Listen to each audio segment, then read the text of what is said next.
Hello guys, welcome back to another video. मैं हूं ऋषभ और मैं हूं संदीप।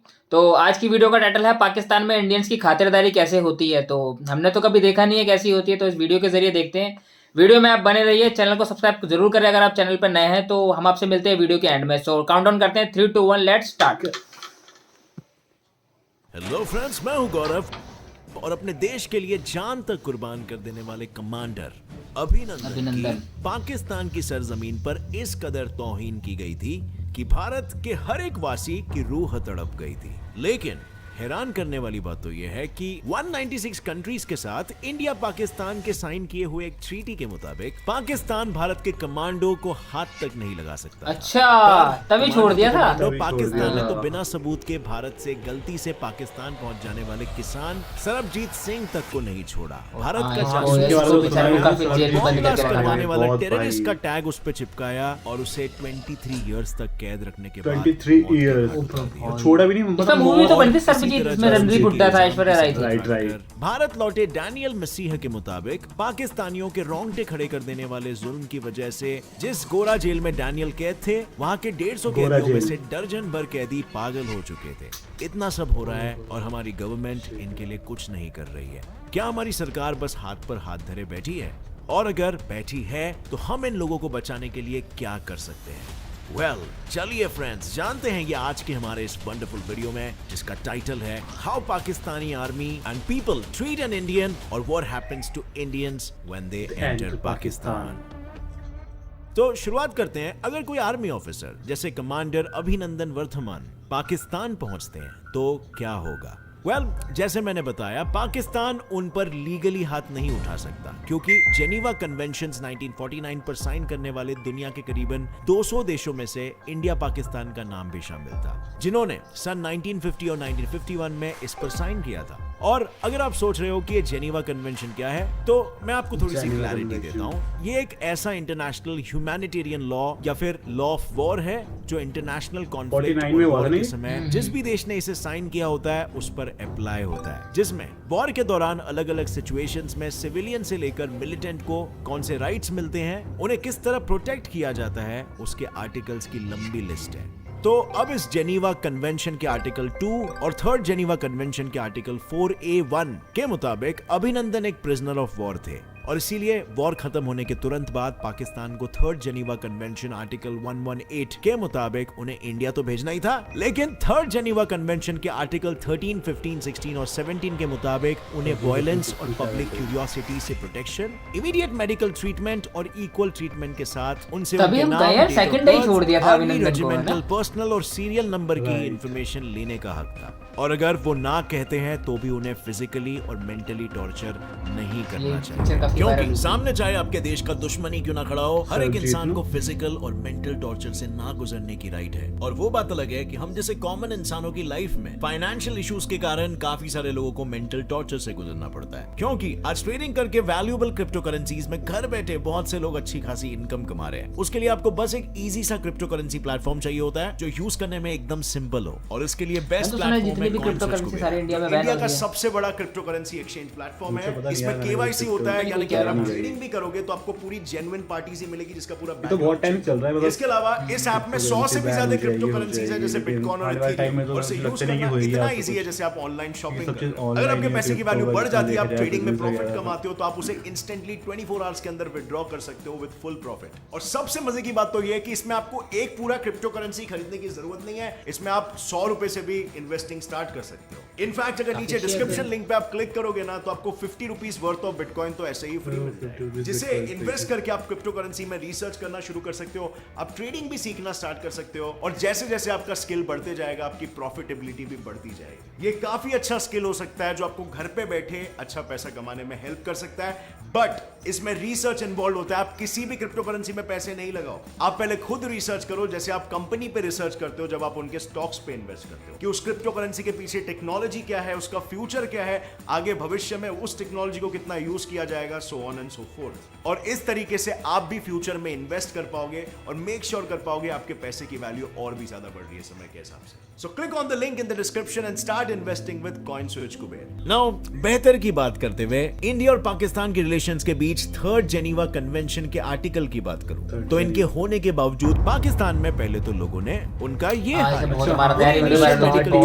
घंटों बाद मिली, और तो और पाकिस्तानियों ने अभिनंदन को सोने नहीं दिया, उन्हें मारा पीटा, कई घंटों तक उन्हें खड़ा रखकर उनकी तकलीफों को बढ़ाने के लिए लाउड म्यूजिक बजाया ताकि वो वीक और कंफ्यूज होकर सारी इंफॉर्मेशन उगल दे। पर ऐसा पहली बार नहीं हुआ। सन 1999 कारगिल कॉन्फ्लिक्ट में फ्लाइट लेफ्टिनेंट काम्बापति नचिकेता को मई 27, 1999 को पकड़ने के बाद उनके कहे मुताबिक उन्हें मार कर मार डालने की कोशिश की गई थी। यही नहीं, उनसे इंफॉर्मेशन निकलवाने के लिए उनके पैरों के पास गोलियां मारी गई थी।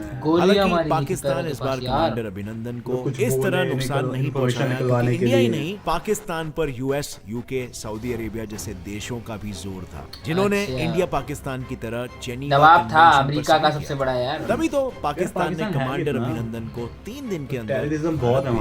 पर एक मिलिट्री ऑफिसर के अलावा अगर एक जासूस पाकिस्तान में पहुंच जाए तो क्या पाकिस्तानी उन्हें छोड़ देते हैं? बिल्कुल नहीं, बिल्कुल भी नहीं, क्योंकि मार्च 3, 2016 को पकड़े गए कुलभूषण यादव इंडिया के एक्स नेवी कमांडर थे, उनको 2017 में मौत की सजा सुना दी गई। पाकिस्तान के डिफेंस मिनिस्टर का खुद ये कहना था कि वो देश के खिलाफ जाने वाले किसी भी इंसान को नहीं बख्शेंगे, जबकि पाकिस्तान के फॉरेन मिनिस्टर ने खुद ये कहा था कि उनके पास कुलभूषण के स्पाई होने का पुख्ता सबूत तक नहीं है। लेकिन हैरान करने वाली बात तो यह है कि जनवरी 27, 2011 में रेमन डेविस ने दिन दहाड़े लाहौर में 2 लड़कों को मार गिराया था। और भले ही पुलिस ने उसे मर्डर वेपन के साथ पकड़कर जेल में डाला था, लेकिन बस 3 महीने बाद यानी मार्च 16, 2011 को उसे जेल से बिना किसी चार्ज के रिहा कर दिया गया, क्योंकि एक तो यूएस ने पाकिस्तान को डेविस के डिप्लोमेटिक इम्यूनिटी प्रोटेक्शन का हवाला दिया, जिसके चलते दूसरे देश से आए हुए डिप्लोमैट्स को कोई होस्ट कंट्री अपने लॉ के मुताबिक प्रोसिक्यूट नहीं कर सकती, और दूसरा कि ये इस्लामिक लॉ दिया यानी जिसमें मरने वाले के परिवार को पैसे देकर माफी मांग ली जाती है, वो जबरदस्ती मरने वालों के घर वालों को देकर डेविस को रिहा कर लिया गया। मतलब साफ है कि सबूतों के साथ पकड़े जाने पर भी पाकिस्तान ने सिर्फ यूएस के दबदबे के चलते बिना जांच पड़ताल के डेविस को छोड़ दिया। पर अगर ये होता है भाई स्ट्रॉन्ग कंट्री की पावर, तो शायद ऐसा बिल्कुल नहीं होगा। और हालांकि आखिरकार 2013 में अमेरिका है यार, सुपर पावर है, किसी को भी दबा सकता है भाई। सामने आया कि डेविस कोई डिप्लोमेट तो था ही नहीं, उसका काम पाकिस्तान में कुछ और ही था। मतलब एक इंसान जो डिप्लोमेट नहीं है लेकिन उसके पास पिस्तौल है और उसके काम वाम का कुछ हमें एग्जैक्ट पता नहीं है यार। इसके आगे आपको कोई रॉकेट साइंटिस्ट की जरूरत नहीं है ये बताने के लिए कि वो आदमी कौन होगा।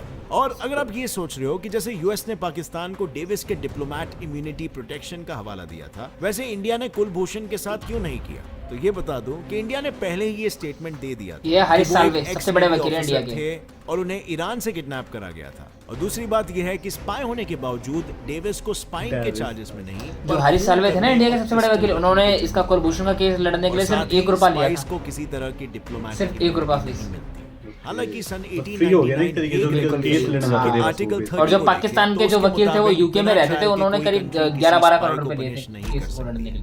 और यही नहीं, GC4 के आर्टिकल 5 में लिखा है कि एक स्पाई जब पकड़ा जाता है तो उसे किसी इंसान की तरह ही ट्रीट करने के साथ उसे फेयर राइट्स देने चाहिए। पर सिर्फ यही लॉ नहीं, वियना कन्वेंशन के मुताबिक स्पाइस को भी कॉन्सुलर एक्सेस यानी कि होस्ट कंट्री में अपने देश के एम्बेसी ऑफिशियल्स का एक्सेस देने का प्रोसीजर है। पर अप्रैल 2017 में कुलभूषण को मौत की सजा सुनाने के बावजूद भी उसे कॉन्सुलर एक्सेस ना देने पर आईसीजे यानी इंटरनेशनल कोर्ट ऑफ जस्टिस ने मई 2017 में उनके इस एग्जीक्यूशन पर स्टे लगा दिया। और जुलाई 2019 तो गलत है यार, अगर कोई कॉन्सुलर एक्सेस कोई अगर गिल्टी नहीं है तो आप उसको छोड़ देना चाहिए। जो चीज सबसे गलत है वो ये है कि राज्यसभा में दिए एक स्टेटमेंट के मुताबिक 2013 से 16 के बीच पाकिस्तान के 46 स्पाइस पकड़े गए, लेकिन इंडिया में किसी एक को भी फांसी नहीं। पाकिस्तान के 45 बंदे पकड़े गए थे लेकिन फांसी किसी को नहीं दी। पाकिस्तान ने रॉ के लिए जासूसी करने के इल्जाम में पकड़कर फांसी पे चढ़ा दिया था।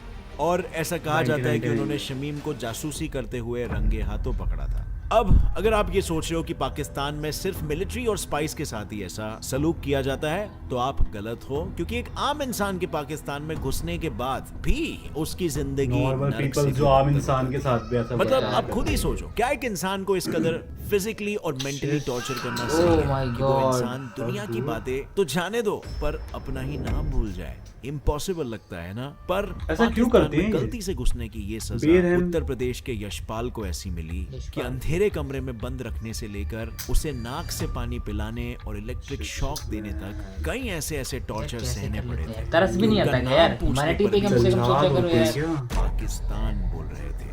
और यशपाल ही नहीं, जम्मू कश्मीर में रहने वाले चमेल सिंह, जिन्होंने पाकिस्तान के जेल में 5 साल गुजारे थे, उनके मरने के बाद उनकी बॉडी इंडिया में लाकर वो जब तो जेल में पोस्टमार्टम से किया गया तो मार हार्ट, के छोड़ते हैं लंग्स, इंडियंस को तो ये। किडनीज और लिवर का कुछ हिस्सा उनकी बॉडी में से गायब था। गायब था बॉडी में पार्ट्स से। फेंक देते ना। and a considerable portion of the liver has been removed from the body. लेकिन पाकिस्तान बॉडी में दुनिया को parts अपने ही है। दोगलेपन की ये कहानियां, जिसमें हमारे गिने चुने Shame on इक्का you, दुक्का यार, लोगों shame को on you. छोड़ता है, सिर्फ यही दिखाता है। यही नहीं कि इंडिया और पाकिस्तान के बीच साल में 2 बार यानी 1 जनवरी और 1 जुलाई को सिविलियंस और फिशरमैन प्रिजनर्स की लिस्ट एक्सचेंज होती है। और जनवरी के इस लिस्ट के मुताबिक पाकिस्तान में 309 और इंडिया में 340 प्रिजनर्स मौजूद हैं। जबकि 2013 में इंडिया और पाकिस्तान के बीच अपने लोगों को बचाने के लिए एक एग्रीमेंट साइन हुआ था, जिसके मुताबिक गलती से बॉर्डर क्रॉस करने वाले प्रिजनर्स को 24 घंटे में बिना किसी टॉर्चर के उनके देश भेजा जाना था। पर यह एग्रीमेंट कितना फॉलो होता है, ये तो पाकिस्तान की जेलों में सालों तक कैद रहकर लौटे फिशरमैन और सिविलियंस की कहानियां ही बताती है। जैसे एक हिंदू भाई के पाकिस्तानियों के जुल्म से मरने पर दूसरे हिंदुओं से उसके मरने की झूठी वजह बताने के लिए कहा जाता है, और साथ ही चाहते उन्हीं हैं से जेल इंडियंस के वालों सारे को काम इंडियंस करते को हैं। बहुत पकड़े बहुत और गलत करते हैं यार ये यार। जुल्म करे विनोद यार। सहानी, Shit. जिन्होंने पाकिस्तान की जेल में कई साल बिताए थे, उनके मुताबिक बेमतलब में पाकिस्तान के लोग। खाने यार के ये दांत तो अलग है, बैंक ऑफ दिखाने रोड के हो गया। सोच के देखो यार कि जब भी तुम कोई बंद हो, examination तुम अपने officers घर नहीं जा या सकते, activists prisoners कोई को अपना देखने नहीं आते है। हैं, तो वो और वो भी अंधेरे और जब torture तुमने कुछ prison करा cell नहीं से है। निकाल दिल कर हाँ, कैदियों कुछ करा को नहीं, दिल lights, दहल जाता है। पंखे, यहाँ तक कि टीवी लगे हुए प्रिजन में शिफ्ट कर देते थे। और यही नहीं, उनके मुताबिक पाकिस्तान में उन्हें हिंदुस्तान की जासूसी करके सजा से बचने का लालच भी दिया जाता था, जैसा 1999 में पकड़े गए 2 सोल्जर्स के साथ पाकिस्तान ने किया था। उन्हें टॉर्चर करके अपने ही देश से गद्दारी करने के लिए मजबूर किया था, पर उन्होंने अपनी हिम्मत नहीं हारी और आखिरकार पाकिस्तानियों के 1999 जुल्म को हराकर वो अपने देश लौट आए।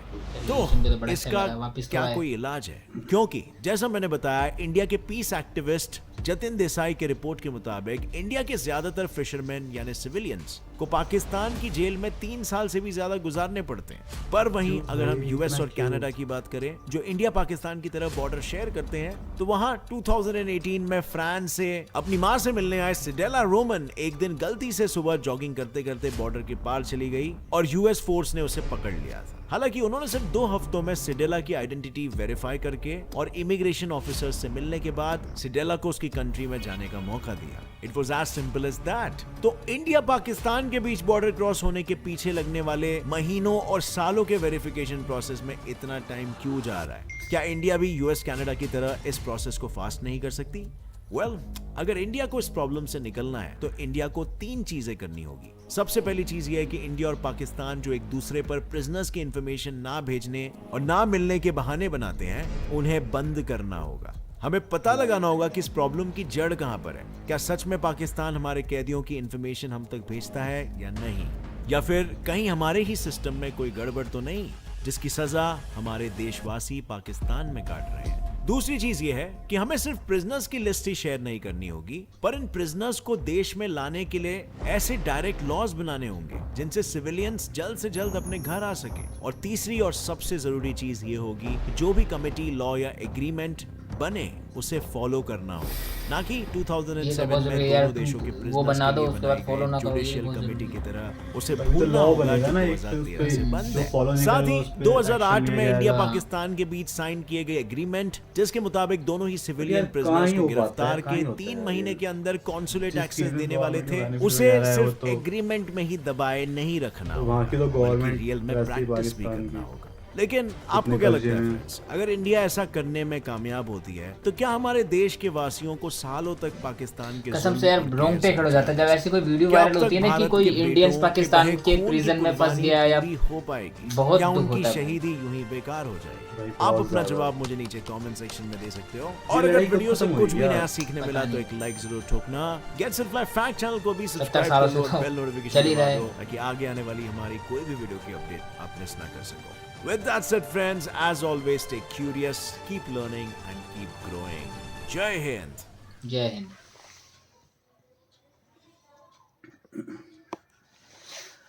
तो भाई वीडियो कैसी लगी ऋषभ? मेरे को तो बहुत अच्छी लगी वीडियो में चीज़ें बहुत सारी बताई गई, जैसे कि हमें आज तक पता ही नहीं था कि इतना गंदा सलूक जब होता है अभिनंदन इंडियंस को के साथ सेकंड डे ही पाकिस्तान छोड़ा में। था ना तो मेरे को लगा कि शायद दबाव में आके छोड़ा है, लेकिन ये लॉज थे जो साइन हुए थे 1949 में ना, 1949 में कुछ 47 कंट्रीज के पे। साथ। तो बहुत अच्छा लगा था वापसी देख के। बाकी यार ऐसा नहीं होना चाहिए कि बट हमारे प्रेशराइज तो करा था वहाँ कि पे कोई भी ना, गलती से वहां पे जाता है उसको भी तुम पकड़ के सालों साल तुम अपने प्रिजन में जैसे कि रखते हो। देखा वो मछुआरे थे जो हाँ। उनको 3-3 साल की 3-3 सजा साल की बिना सजा। किसी बात के लिए। ये चीज तो सुन के बहुत हर्ट होता है। एक सर्वजीत था, उसके ऊपर तो मूवी भी बनी थी। हाँ, वो उसकी गंदी बुड्ढा को बॉडी किस तरीके से टॉर्चर किया था, वो एक्चुअल में जो हुआ था उन्होंने फिल्म में वो उसके ऊपर दिखाया था। डिस्क्राइब करा था वो पूरा। हाँ, तो बड़ा दुख होता है यार, ये सब नहीं होना चाहिए। ये पता नहीं कब सॉल्व होंगे जितने ही ये मैटर सारी चीजें खत्म हो, तो पता नहीं कब ही होएगी ये, कितना टाइम तो हो गया इसको चलते चलते। शायद होनी चाहिए जल्दी। तो guys, get set fly fact की ये वीडियो है, तो इनके चैनल को अभी जाके आप फॉलो करें, बहुत अच्छी वीडियो ये बनाते हैं। सब्सक्राइब करें, तो नोटिफिकेशन का बटन दबाएं। नोटिफिकेशन बेल को दबाएं। तो आप वीडियो आपको अच्छी लगी तो हमारे चैनल को भी सब्सक्राइब करें। तो हम आपसे मिलते हैं अगली वीडियो में, तब तक के लिए धन्यवाद। अलविदा, बाय बाय।